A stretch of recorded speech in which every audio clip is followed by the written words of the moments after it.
Selamat datang di channel YouTube Diamond Aquatic. Banyak dari kalangan orang-orang yang masih penasaran dalam hal memilih ikan hias untuk dijadikan pemandangan di akuarium. Karena ada banyak jenis ikan hias yang bisa dipelihara di akuarium, mulai dari ikan predator maupun ikan hias air tawar non-predator. Nah, di video kali ini aku akan memberitahu kepada kamu salah satu jenis ikan yang bisa kamu pelihara di akuarium.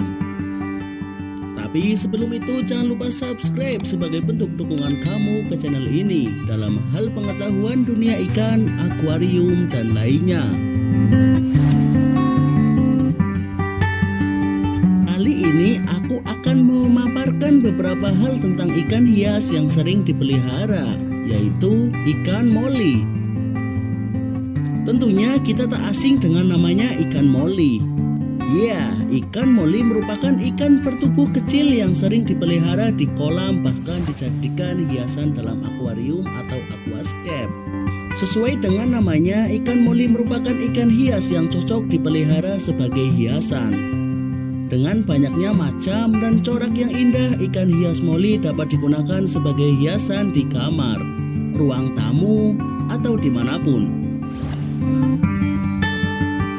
Ikan kecil dengan warna-warni cantik ini sangat disukai kalangan pecinta ikan hias dan hobi ikan dari anak-anak hingga dewasa. Ikan moli dalam bahasa latinnya Pussylia sp merupakan spesies ikan yang berasal dari benua Amerika, terutama di Amerika Tengah dan Amerika Utara. Ikan ini sudah dikembangkan selama beberapa dekade dan telah tersebar ke seluruh dunia. Ikan moli merupakan ikan yang hidup di air payau, tetapi sudah dikembangkan untuk hidup di air tawar. Sehingga ikan ini dapat hidup dengan air yang mempunyai salinitas atau kandungan garam yang sedang. Ikan moli mempunyai banyak ragam jenis dan warna. Jenis yang sering dijumpai adalah ikan moli short body atau badan pendek dan moli balon.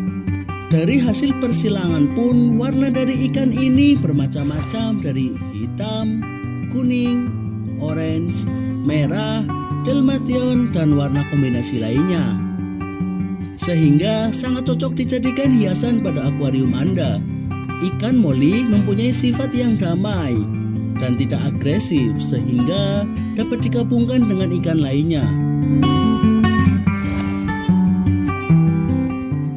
Menjadi perhatian, jangan pernah mencampur ikan moli dengan ikan lain yang agresif maupun bersifat predator. Dan juga jangan mencampur ikan moli dengan ikan yang mempunyai perbandingan tubuh lebih besar.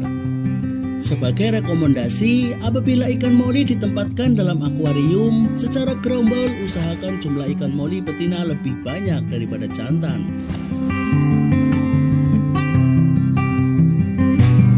Salah satu alasan mengapa moli begitu digemari masyarakat bukan hanya karena perawatannya yang sangat mudah, tetapi juga harga ikan ini tergolong murah di pasaran.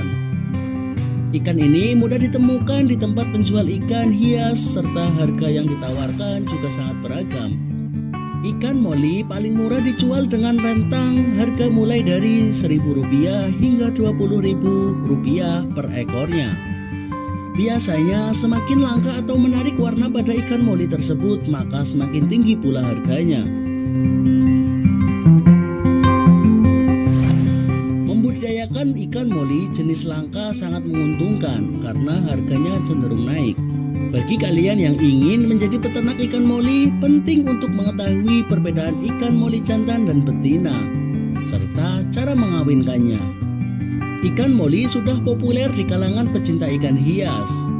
Warnanya yang beragam dan bentuknya yang lucu membuat akuarium lebih hidup dan menyenangkan dipandang. Teman-teman sudah tahu belum perbedaan ikan moli jantan dan betina? Untuk kalian yang ingin memulai peternak ikan moli, tentu informasi ini wajib kamu ketahui.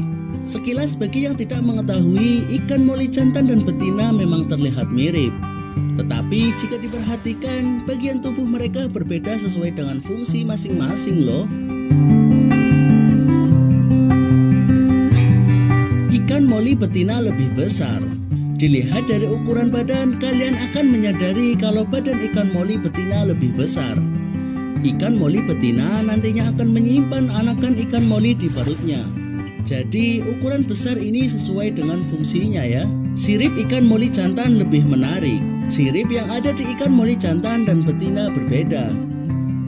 Di ikan moli jantan, sirip yang ada di atas kepala lebih besar dibanding betina. Fungsinya tentu untuk menarik perhatian betina. Warna ikan jantan lebih cerah. Selain siripnya lebih menonjol, ikan moli jantan juga memiliki warna yang relatif lebih cerah dibandingkan ikan betina. Ikan moli betina biasanya cenderung berwarna gelap. Ini hanya berlaku di beberapa jenis moli saja, tidak semua. Ikan moli betina kepalanya berbentuk runcing dan nampak maju ke depan, sedangkan ikan jantan tidak. Kepalanya berbentuk besar dan cenderung bulat. Alat kelamin betina mengandung sel telur. Tentu saja yang satu ini pasti berbeda ya. Alat kelamin jantan berbentuk runcing dan betina berbentuk bulat. Jika ditekan, milik moli jantan akan mengeluarkan sel sperma, sedangkan yang betina sel telur. Beberapa penyakit yang sering terjadi pada ikan hias air tawar, terutama ikan moli. Yang pertama yaitu white spot. Penyakit ini merupakan penyakit yang sering menyerang ikan tawar. White spot dapat dikenali dengan adanya bintik-bintik putih pada ikan moli. Jika ikan moli terkena white spot, dapat dikenali pada bintik putih bagian punggung dan sirip ikan moli. Penyakit white spot terjadi ketika daya tahan tubuh ikan sedang turun. Bukan hanya itu, white spot juga bisa menyerang ikan saat suhu air sedang turun. Cara penanganan penyakit white spot pada ikan hias yaitu dengan merendam ikan moli dengan cairan. Gyrodactylus. Penyakit ini diakibatkan karena adanya protozoa yang menyerang kulit ikan moli. Penyakit ini akan menggerogoti kulit ikan moli sehingga kulit akan terluka. Ciri jika ikan moli terserang penyakit Gyrodactylus adalah adanya luka bahkan pendarahan pada kulit sisiknya. Apabila tidak segera ditangani, luka pada penyakit ini akan semakin memburuk dengan timbulnya jamur di tubuh ikan moli. Penyakit ini dapat diobati dengan cara perendaman ikan pada larutan formalin 2,5 ml selama 10 menit. Atau jika dengan pengobatan alami dapat menggunakan air rebusan daun sirih dituangkan pada akuarium atau wadah karantina. Pemberian daun sirih dilakukan secara berkala setiap penggantian air wadah atau akuarium. Saprolegnia. Penyakit ini disebabkan oleh jamur yang ada pada tubuh ikan moli. Jamur-jamur ini menyebabkan benang-benang halus pada sisik dan tubuh ikan. Ikan moli yang terserang penyakit saprolegnia akan cenderung menggesek-gesekkan tubuhnya pada benda dalam akuarium. Untuk menyembuhkan penyakit ini terbilang membutuhkan usaha lebih ekstra. Ikan moli perlu direndam dalam larutan melachit green dengan perbandingan 1,200.000 ml.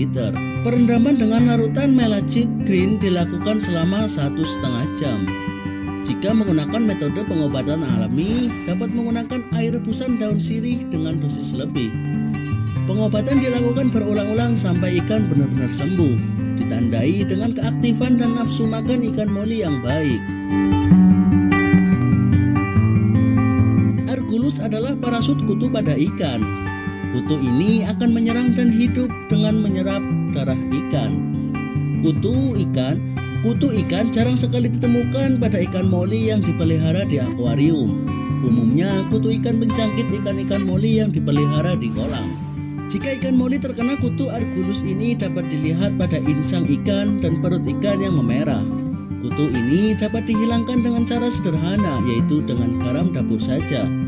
Jika pada akuarium dosis yang diberikan yaitu 15 gram per liter airnya, jika pada kolam dosis yang tepat adalah 15 kg untuk 1000 liter air.